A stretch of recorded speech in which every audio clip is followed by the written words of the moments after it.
Hey everybody, welcome back. My name is Steven. This is a channel all about soccer referee education.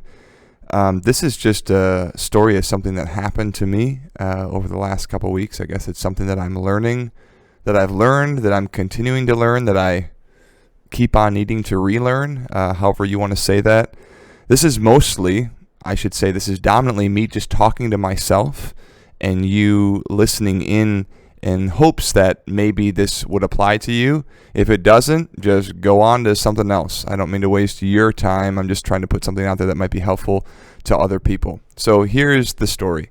I'm doing a men's college game. I'm in the middle for it. I'm really excited for it. I'm having a great time. It's great energy. I got 2 good ARs that I'm working with as our crew. And in the first half, right around center field, a foul is committed by the defense, so we have an offensive kick going in just over the halfway line, like right in the middle third of the field. Not a goal-scoring opportunity, not a promising attack, nothing like that's going on. And after I called the foul, the defender doesn't really like it, and he says a couple of things, then he ends up kicking the ball away from play. So he's delaying the restart, and this is showing disrespect for the game, and this is a cautionable offense, okay? So he kicks the ball away, and as soon as he does that, all the white players who are close by get up in arms. They start screaming or raising their voices, or they start going, "Oh, hey, he can't do that. Oh, yeah, this is a card, blah, blah, blah." And then I acquiesce, or I acknowledge it, and then I deliver the card to this defender who kicked the ball away. Now, by the book, this is a cautionable offense, and it's justified, okay?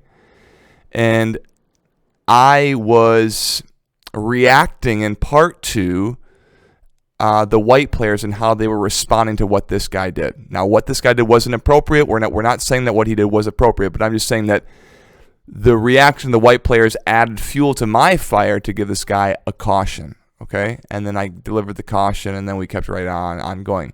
Now, in a college game, you can always stop the clock, or in a high school game, you could stop the clock, or in a USSF game, United States Soccer Federation, you can always add time onto the game. So you have other ways to deal with this besides cautioning if you so choose, okay?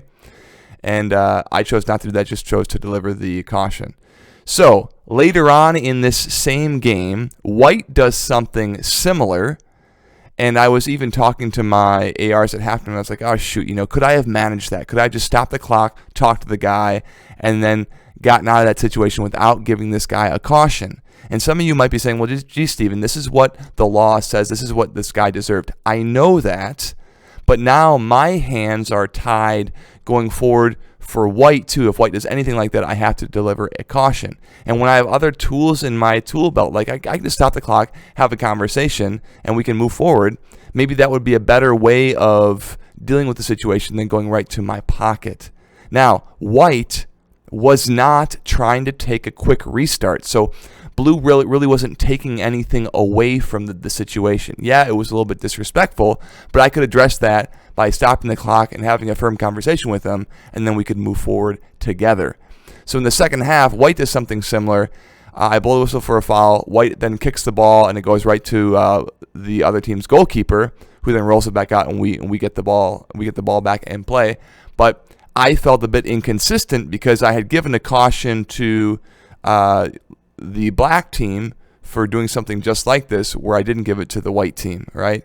So if I would have managed that situation better with black in the beginning, then I wouldn't have to be in the pickle with maybe giving a caution to white for doing something kind of similar. I ended up not giving a caution to white, and I just felt like, just kind of a bad feeling in my stomach where I wish I would have handled the initial situation differently. Now, let's fast forward all this to this situation here.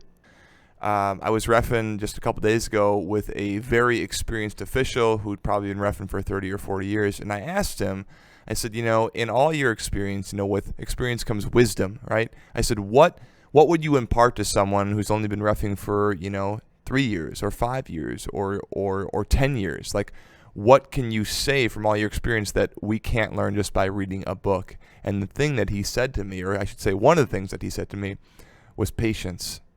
And when I started to referee soccer, I was and always have been very excited, had a lot of energy, and was always antsy or sometimes quick to want to make a call.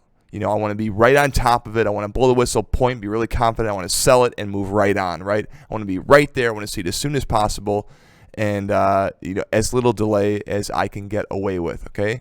And what he was saying was you can always wait and see what happens, then blow your whistle, then decide what you want to do, and then make the call and point. Now, granted, guys, there are times when if someone comes in and punches someone and there's a huge brawl, you don't need to wait and see. You can just blow your whistle and stop the thing and then give the guy a red card and send him off, blah, blah, blah, right?